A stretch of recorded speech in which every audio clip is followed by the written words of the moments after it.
오늘 우리에게 주시는 하나님의 말씀은 이사야 53장 6절부터 8절까지의 말씀입니다.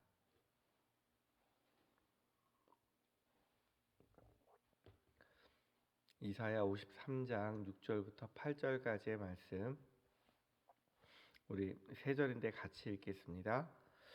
우리는 다 양 같아서 그릇 행하여 각기 제 길로 갔거늘 여호와께서는 우리 모두의 죄악을 그에게 담당시키셨도다.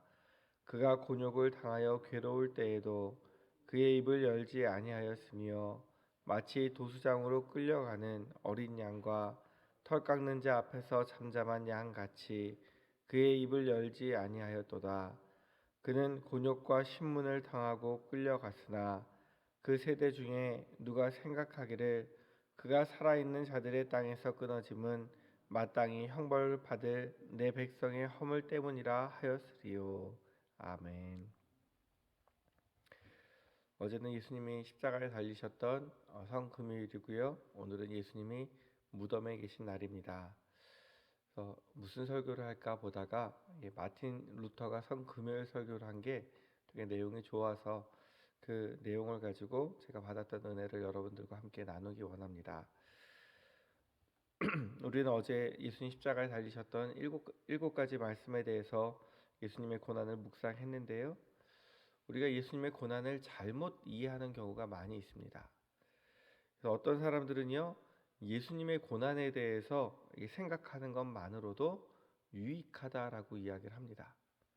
그래서 예수님의 고난에 대해서 한 번이라도 이렇게 피상적으로라도 떠올리면 그게 마치 오랫동안 금식 기도를 하거나 또 오랫동안 우리가 오랜 시간을 기도했던 것 같은 그런 유익이 있다라고 이야기하는 사람들이 있었대요. 예수님이 고난 받으셨다, 받으셨구나, 이걸 생각하는 것만으로도 유익이 있다고 생각하는 것은 자기 만족입니다. 그래서 우리는 예수님의 고난에 대해서 이건 잘못 묵상하고 있는 거예요. 또 어떤 사람들은요, 예수님 십자가를 지시고 걸어가실 때, 쓰러지실 때 여인들이 와서 울었거든요. 이 여인들은 왜 울었어요? 죄 없으신 예수님께서 고난을 당한다고 생각하셨어요. 억울한 고난을 당한다고 생각하셨어요. 그래서 우리가 이 여인들처럼 그냥 죄 없으신 예수님께서 고난 당하는 것 때문에 슬퍼하는 것도 잘못된 묵상입니다. 예수님께서는요, 죄 없어서 고난 당하는 예수님의 모습을 보고 울고 있는 여자들에게 고맙다라고 얘기하지 않으셨어요.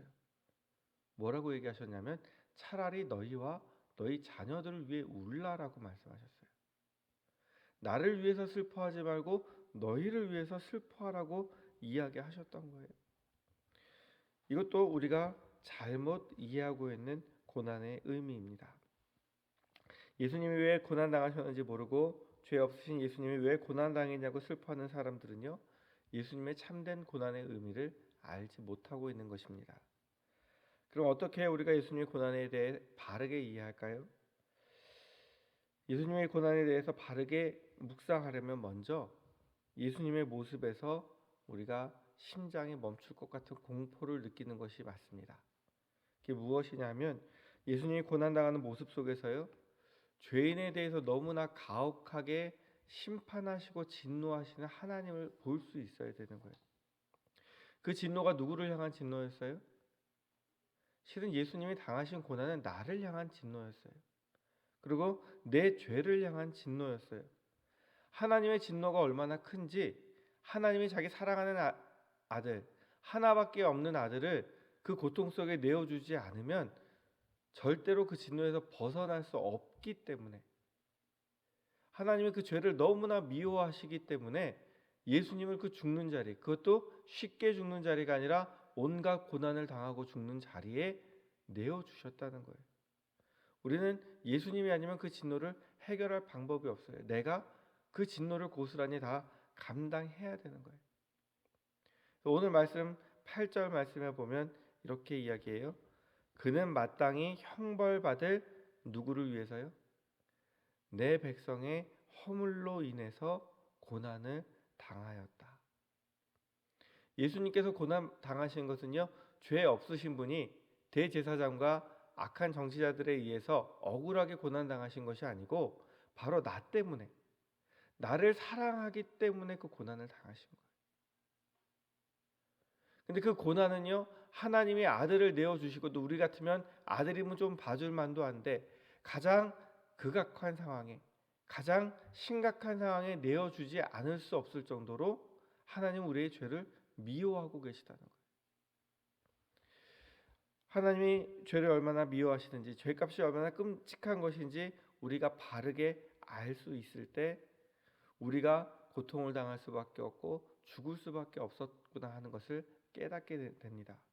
그리고 그것을 묵상할수록 그것이 진짜 공포입니다.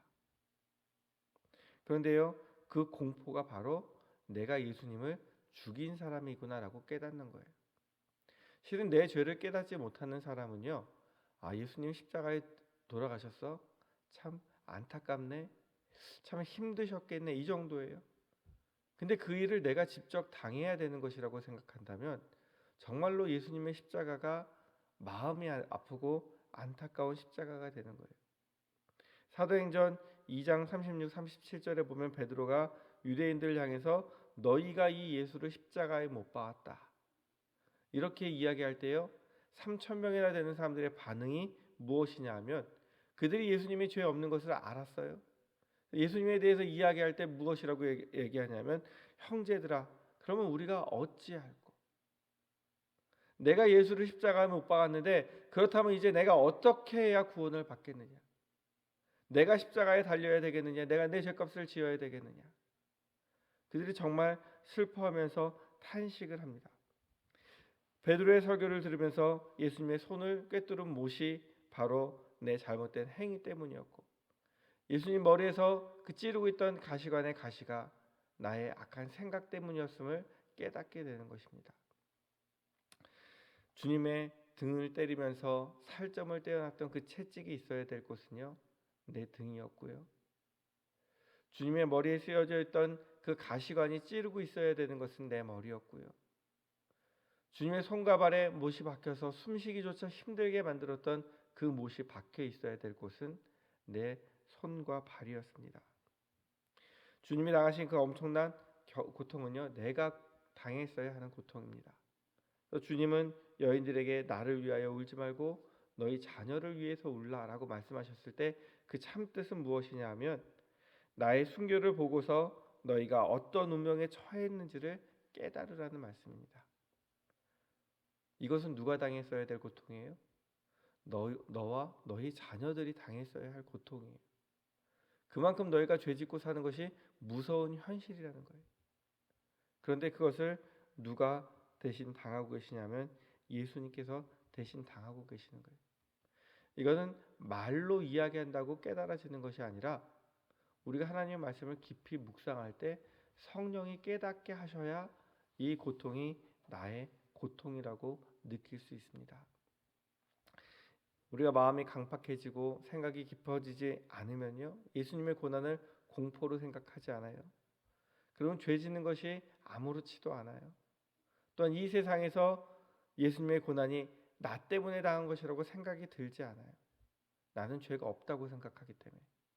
그럼 결국 이런 사람들은 예수님의 고난의 의미를 모르기 때문에 예수님을 의지하지 않고요, 결국은 그들이 죽을 때에 그 죄값을 담당해야 되는 거예요.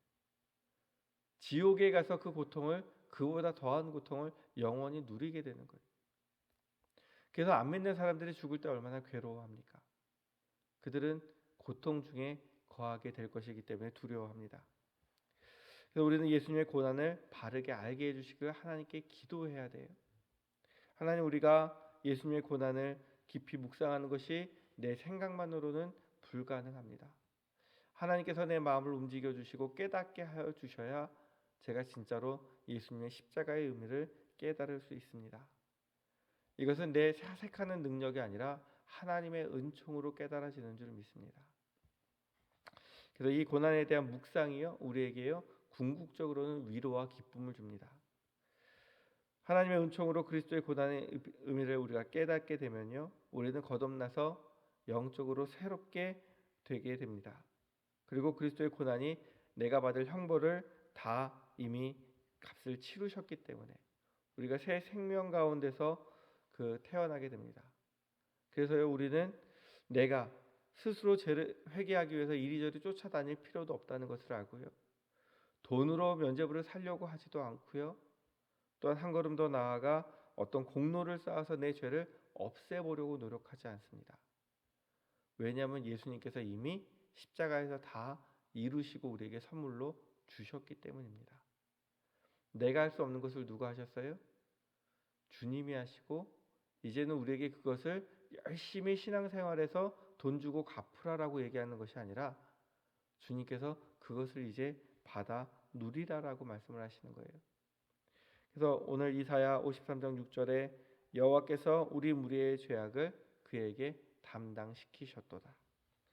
또 베드로 사도는요, 베드로전서 2장 24절에 친히 나무에 달려 그 몸으로 우리의 죄를 담당하셨도다.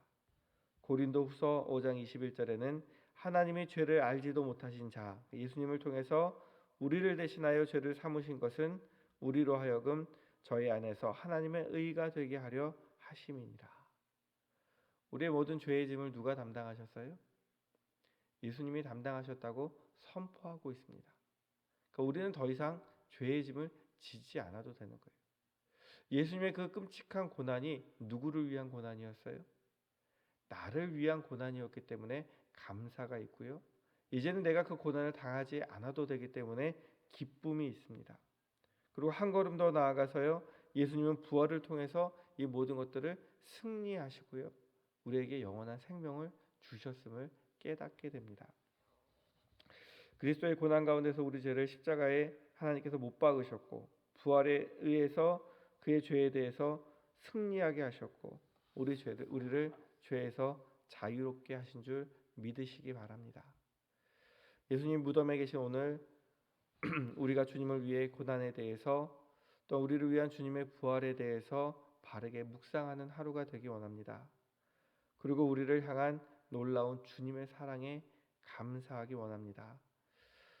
주님의 고난의 십자가가 정말 내가 지었어야 하는 것인데 나를 대신해서 지신 그 사랑을 깨달아야, 그리고 또한 주님의 부활이 나에게 소망을 주시기 위함임을 깨달아야 진정한 기쁨과 감사가 있습니다. 그래서 한 걸음 더 나아가서 나를 위해 고난당하시고 소망을 주신 주님을 위해 살기로 결단할 수 있습니다. 우리가 십자가를 묵상하지 않으면요, 그냥 당했나 보다라고 생각하지만 세상 사람들도요, 자기 목숨을 살려준 생명의 은인에게 은혜를 갚기 위해 최선을 다합니다. 하물며 예수님께서는요, 영원한 생명을 주시기 위해서 우리의 생명을 구원하셨는데 우리가 주님을 위해서 살아야 되지 않겠습니까? 우리 주인 되시는 주님을 위해, 나를 사랑하사 나를 대신해서 고난당하신 주님을 위해 살기로 결단하고 주님을 따라가는 것이 우리의 기쁨이 되는 저와 성도님들이 되기 원합니다. 내일 부활절을 묵상하시면서 나를 위해 고난당하신 주님을 묵상하시고, 또한 우리에게 부활을 통해서 영원한 생명을 주시고 우리에게 기쁨을 주시는 주님에 대해서 묵상하는 귀한 하루가 되길 원합니다. 기도하시겠습니다. 하나님 아버지, 우리를 얼마나 사랑하셨기에 하나밖에 없는 독생자를 이 세상에 보내어 우리를 위해 고난을 당하게 하셨습니까? 예수님이 십자가에 달리실 때 얼마나 그 마음이 찢어지셨습니까? 하물며 그 사랑과 은혜를 깨닫지도 못하고 감사하지도 않는 우리들 때문에 얼마나 속상하셨습니까? 우리에게 성령을 보내주셔서 주님의 십자가의 의미를 날마다 깨달아 죄에서 멀어지게 하시고 우리에게 기쁨과 소망을 주시기 위해 부활하신 주님을 묵상하며 감사와 기쁨으로 하나님과 동행하는 하나님의 자녀 되게 하여 주옵소서. 우리를 위해 십자가에서 마지막 피 한 방울까지 주신 예수 그리스도의 이름으로 기도드립니다.